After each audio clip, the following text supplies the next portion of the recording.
people would say, I love myself. Do you really love yourself? Are the things that you're doing, the people that you're hanging out with, and the places and the circles that you're traveling in, does that reflect a person that actually loves himself? If you love yourself, why would you fuck with those type of people? You know what they're saying about you behind your back. You know that they don't like you. And because you're so desperate to have people around you, you continue to go back. I'm not preaching separatism. I want a bunch of people to just be alone. I'm saying you are old enough and mature enough to understand the difference in good people and bad people. You want to begin to get all the toxic people out of your life. Toxic relationships are relationships with people that always criticize you. All they can do is just exploit your weaknesses. All they can do is remind you of the mistakes that you've made in the past. Toxic people can run your blood pressure up. I know people whose lives have been ruined because somebody wasn't good for them. You cannot expect yourself to feel good about your day when you're including negative and dysfunctional people in your day. You run around with losers, you will end up a loser. Unconsciously. Unconsciously, you will pick up their ways, you will pick up their habits, you'll pick up, most importantly, their attitude about life. If you're around cynical, negative people all the time, you will become cynical and negative. So you got to watch yourself. Many of us are living out the lives of other people, living out their conclusions, living out of their consciousness. Align yourself with people that can encourage you, people that can empower you, people that you can learn from, people that you can grow from. That's very important.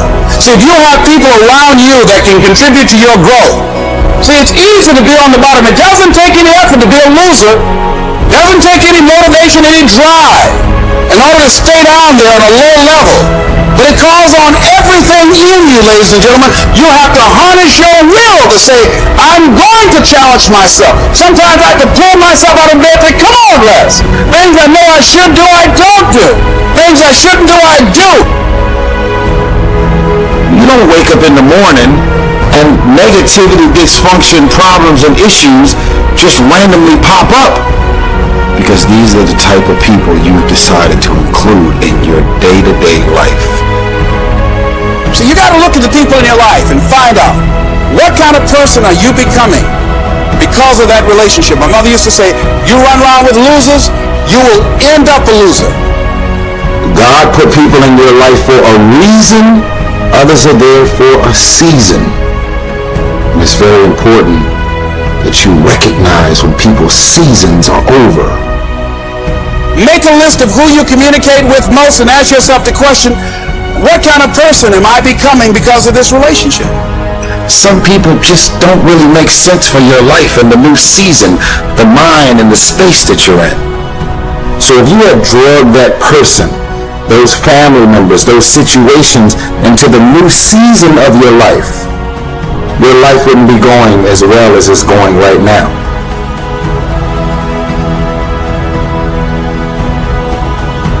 My mother being a Sunday school teacher, teaching me about prayer and God, that was really helpful to me, you know. And if you really want to be successful, you gotta have a lot of dog in it. You gotta be mean sometimes, because life ain't fair. Life is hard, man. It is not fair. Like you have happened to you that just, you go, man, why this happened? Because life ain't fair. But life ain't fair to nobody. You just gotta fight through, man. You gotta bite back sometimes. It's like haters. When you get haters, you know, people's opinion of you is none of your business. I have lots of haters. They on the internet all the time. But who are they though? So I don't give them no energy. I give haters no energy. Steve ain't this. He think he this. You don't even know me. So I just keep going through. But then I'll tell you something too. Haters motivate me. Because when they talking about me, that means I'm doing something. If you have no haters, if you don't have any haters, you ain't doing nothing, man. Sometimes God will let us go through seasons where we're not getting what we expect from people. To teach us to not rely on another person, but to get our encouragement, our worth from Him. Like a mother weans a baby off a bottle so the child can grow up, God is going to wean you off having to have people's compliments. Doesn't mean it's never going to happen. It means you're going to get to a place where you're not dependent on them complimenting you, keeping you encouraged. It's nice to hear, but you've developed this self-sufficiency. Because the higher God takes you, there will be more disapproval, more opposition, more critics.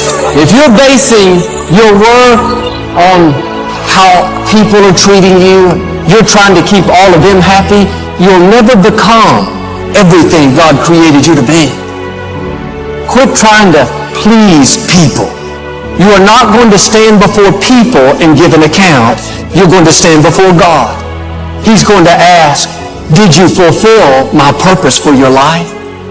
The less you depend on people, the stronger your spiritual muscles are going to become and the higher you're going to go. God is going to give you victories where the odds were totally against you.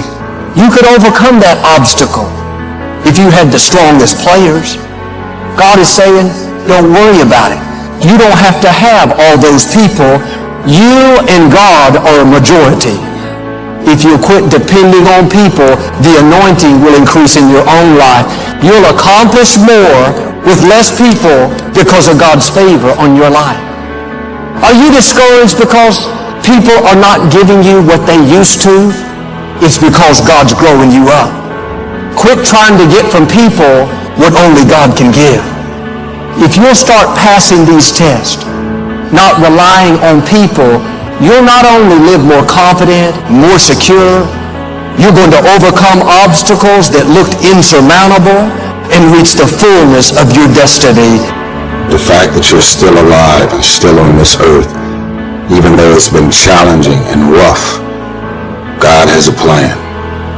God is going to reveal to you why all of these issues, challenges, and problems continue to show up, and what you were supposed to learn from it. You will grow through what you go through.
in view.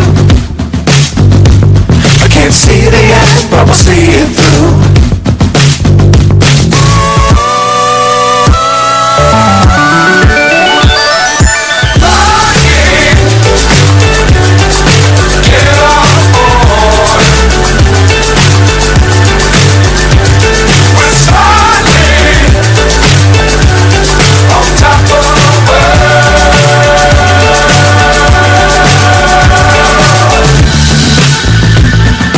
Dangerous times, don't fly too high. Be sure to keep the ground in sight.